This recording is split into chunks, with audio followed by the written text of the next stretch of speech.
Gold trusted gold buyers మీరు తాకట్టు పెట్టిన బంగారాన్ని విడిపించి ఈ రోజు ఉన్న మార్కెట్ ధరకు కొనబడను. చాలా లిమిటెడ్ గా రిజర్వ్డ్ గా మాట్లాడేవారు కదా స్టార్టింగ్ లో. అవును. ఇప్పుడు అంతేనా? అంటే కొత్త వాళ్ళు ఎవరైనా వస్తే అంతేనా? అలాగే చేస్తా ఫస్ట్ అలానే ఉంటుంది, తర్వాత కొంచెం క్లోజ్ అయితే మాట్లాడుతూ ఉంటాను. ఐ మీన్ సోషల్ మీడియాలో యాక్టివ్ అయిపోయారు అన్ని చాలా తప్పదు కదండి, ఫ్యాన్స్ కోసం లాగేస్తున్నారు అట్లా నన్ను ఇంకా ముందుకి. సో మోస్ట్లీ అంటే నార్మల్ గా మీకు ఉన్న ఫాలోవర్స్ లో మోస్ట్లీ వినిపించే కాంప్లిమెంట్స్ ఏంటంటే అమ్మాయిలు అంటే పొగుడుతూ ఉంటారు. దట్టు మన తెలుగు అమ్మాయి కాబట్టి ఆబ్వియస్లీ క్యూట్ క్యూటీ అంటారా? క్యూటీ అంటారు, పక్కింటి అమ్మాయి అంటారు. సో బేసికలీ మీకున్న ఫస్ట్ నుంచి మీరు చేసిన ప్రాజెక్ట్స్ అన్నిటిలో కూడా చూసుకుంటే గర్ల్ నెక్స్ట్ డోర్ కేటగిరీలోనే ఎక్కువ చేస్తారు. అవును అవును. బాగా గ్లామరస్ రోల్స్ ఎప్పుడు చేయలేదు అసలు. నార్మల్ రోల్స్ ఎక్కువగా చూడిదార్స్, ఇదే ఒక చిన్న బింది, సింపుల్ గా వచ్చేసి ఇలా వెళ్ళిపోతా. బట్ ఖైదు విషయానికి వచ్చేసరికి కొంచెం చేంజ్ కనిపిస్తుంది పర్ఫార్మెన్స్ వైజ్ లో. అవును అండి, అవును. చాలా వెయిట్ ఉన్న క్యారెక్టర్ నా దీంట్లో. లైక్ చాలా సినిమాల్లో హీరోకి ఒకలా ఉంటే హీరోయిన్ అంటే జస్ట్ అలా వచ్చి కనిపించి వెళ్ళిపోతుంది. బట్ ఈ సినిమాలో అలా కాదు. నాకు డైరెక్టర్ ప్రకాష్ గారు చెప్పినప్పుడే నాకు నచ్చింది స్టోరీ. సో నన్ను చెప్పారు మరి ఇలా ఉంటుందమ్మా. సో ఒక సింగిల్ ఉమెన్ తన స్టార్టింగ్ నుంచి, మీరు ట్రైలర్ చూసే ఉంటారు, సో స్టార్టింగ్ నుంచి తన లైఫ్ లో ఎలా స్ట్రగుల్ ఫేస్ చేస్తూ క్లైమాక్స్ కి వచ్చినప్పటికి తను ఏం డెసిషన్ తీసుకుంది, సో ఆ హత్యకి గల కారణాలు ఏమిటి అనేది రేపు మీకు థియేటర్ లో 28th చూస్తే అర్థమవుతుందండి. So basically I mean grey shade క్యారెక్టర్లు ఉంటాయి నార్మల్ గా లీడ్ యాక్టర్స్ అయినప్పటికీ కూడా ఈసారి గ్రే షేడ్ ఎక్కువ వస్తున్నాయి.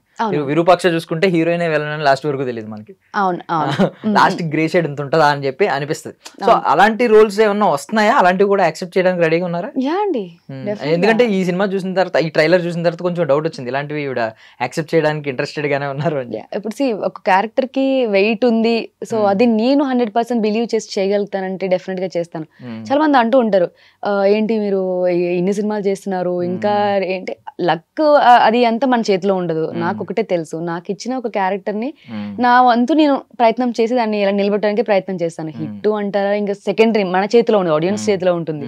సో అదొకటి బిలీవ్ చేస్తాను. ఒక డైరెక్టర్ తో కలిసినప్పుడు మాట్లాడినప్పుడు కానీ నా క్యారెక్టర్ ఏంటి, అది ఎంతవరకు చేయగలను, అదొకటి బిలీవ్ చేస్తాను. సో మీకు గుర్తుంటే నేను ఒక 3 years బ్యాక్ ఇంటర్వ్యూస్ లో తెకమక తాండ కంటే ముందు చెప్పా మీ ఎక్స్ప్రెసివ్ ఐస్ అండి అని చెప్పా. ఇప్పుడు నిజంగా మీకు వచ్చిన ఐ మీన్ మీ మీద ఉన్నది ఏంటంటే ఎక్స్ప్రెసివ్ ఐస్ అని ఒకటి, ఆబ్వియస్లీ తెలుగు హీరోయిన్ కాబట్టి మీ డిక్షన్ గురించి ఒకటి మాట్లాడతారు, అంటే చాలా సులువుగా ప్రొనౌన్స్ చేయగలరు ఏదైనా. సో ఈ రెండు ఉన్నాయి. ఇది కాకుండా మీ బలాలు ఇవి అని చెప్పి ఎవరన్నా చెప్పిన ఉంటాయి కదా, ఇప్పుడు ఈ డైరెక్టర్ గానీ ఖైదు డైరెక్టర్ గానీ, సో ఇలాంటివి ఏమన్నా ఉన్నాయా? అంటే పర్ఫార్మెన్స్ వైజ్ గానే నాకు ప్రతి డైరెక్టర్ ఒక ఆడిషన్, నేను ఏ సినిమాకి వెళ్ళినా ఆడిషన్ తీసుకోమని చెప్తాను. వాళ్ళు కూడా సో వాళ్ళ క్యారెక్టర్ నచ్చితేనే నన్ను తీసుకోండి, సో రికమెండేషన్ తో నేను మాక్సిమం పోను. ఏదైనా సరే వాళ్ళకి నేను ఆ క్యారెక్టర్ లో కనిపించాలి, అప్పుడే నేను వాళ్ళు బిలీవ్ చేస్తే ఫస్ట్ అప్పుడు నాకు నమ్మకం వస్తుంది. ఓకే మీరు నమ్ముతున్నారా, ఓకే నేను ఈ క్యారెక్టర్ చేయగలుగుతాను.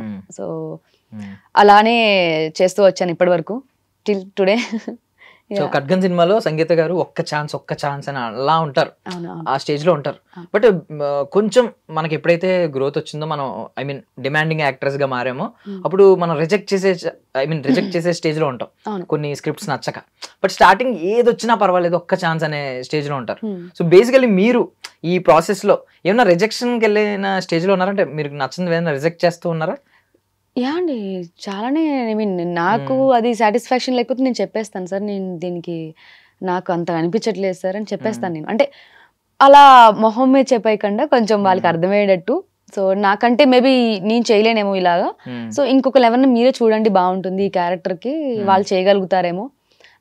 లైక్ ఎక్కువ మోడర్న్ క్యారెక్టర్స్ కానీ ఇలాంటివి వచ్చినప్పుడు బేసిక్గా చాలా మంది చూడగానే ప్రొఫైల్ చూడగానే ఓకే పక్కింటి అమ్మాయి, మా ఊరు అమ్మాయి, ఇలాంటి క్యారెక్టర్స్ ఉన్నప్పుడు ఫస్ట్ నన్నే అప్రోచ్ అవుతారు. ఎందుకంటే లైక్ హైదరాబాద్ లో చాలా తక్కువ మంది ఉన్నారంట తెలుగు అమ్మాయిలు.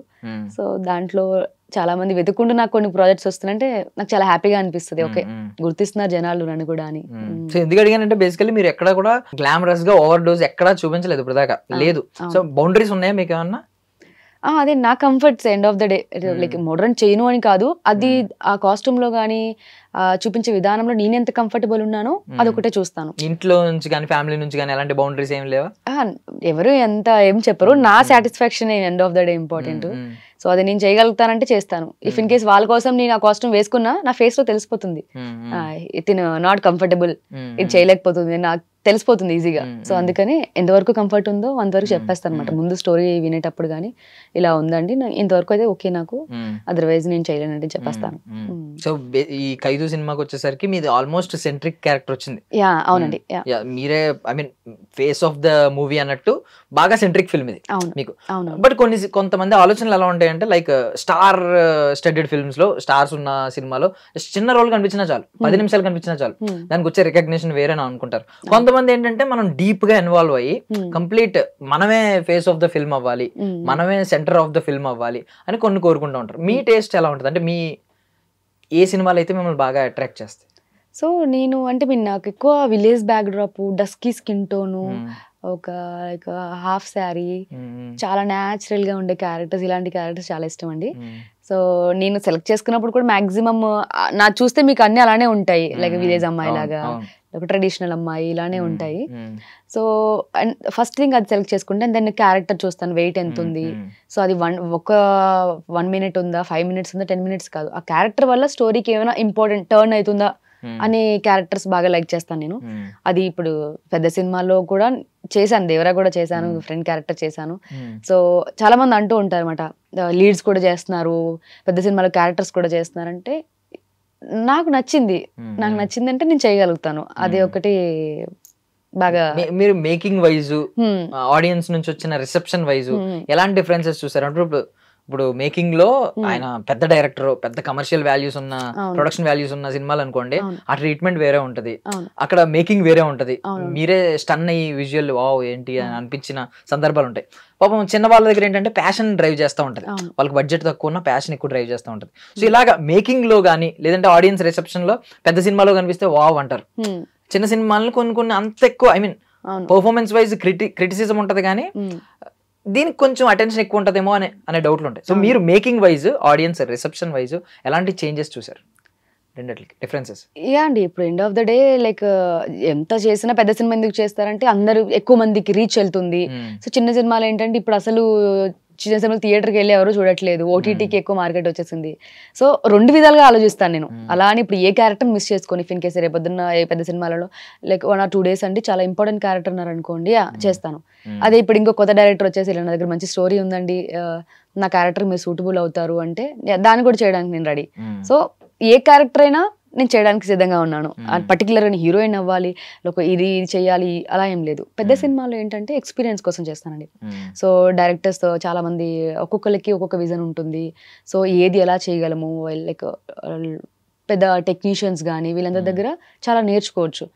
కొత్త వాళ్ళ దగ్గర అంటే వాళ్ళ దగ్గర మంచి మంచి కంటెంట్లు కూడా ఉంటున్నాయి. సో వాళ్ళకి ఏంటంటే ఒక ప్లాట్ఫామ్ లైక్ చిన్నగా స్టార్ట్ చేస్తున్నారు. ఇప్పుడు చాలా సినిమాలు లైక్ బలగం కానీ ఇవన్నీ చిన్న చిన్న సినిమాలకి స్టార్ట్ చేసి చాలా హిట్స్ అయినాయి. సో అది బిలీవ్ చేస్తాను అనమాట. సో ఏది ఎప్పుడు ఎక్కడ ఇది అవుతుందో తెలియదు కదా. సో అందుకని మాక్సిమం చేసుకుంటూ వెళ్తున్నాను అలా స్లోగా. లెట్స్ సీ, చూడాలి. సో దేవర సెట్స్ నుంచి ఏం నేర్చుకున్నారు? అదంతా అబ్జర్వ్ చేసి ఉంటారు, వాళ్ళ విజన్ గానీ, ఎన్టీఆర్ గారి డెడికేషన్ కానీ, లైక్ కొరటాల శివ గారి డైరెక్షన్ కానీ, ప్రతి డైరెక్టర్ దగ్గర నేను అబ్జర్వేషన్ బాగా చేస్తాను అనమాట. ఓకే వీళ్ళు మేకింగ్ ఇలా ఉంటుంది, ఓకే మనం ఇలా చేయాలి. సో అలా చాలా నేర్చుకున్నాను దేవరా నుంచి కూడా. ఎక్స్పీరియన్స్ అంతా పోక్ చేసుకుంటాను అనమాట, అక్కడ తెచ్చుకుని.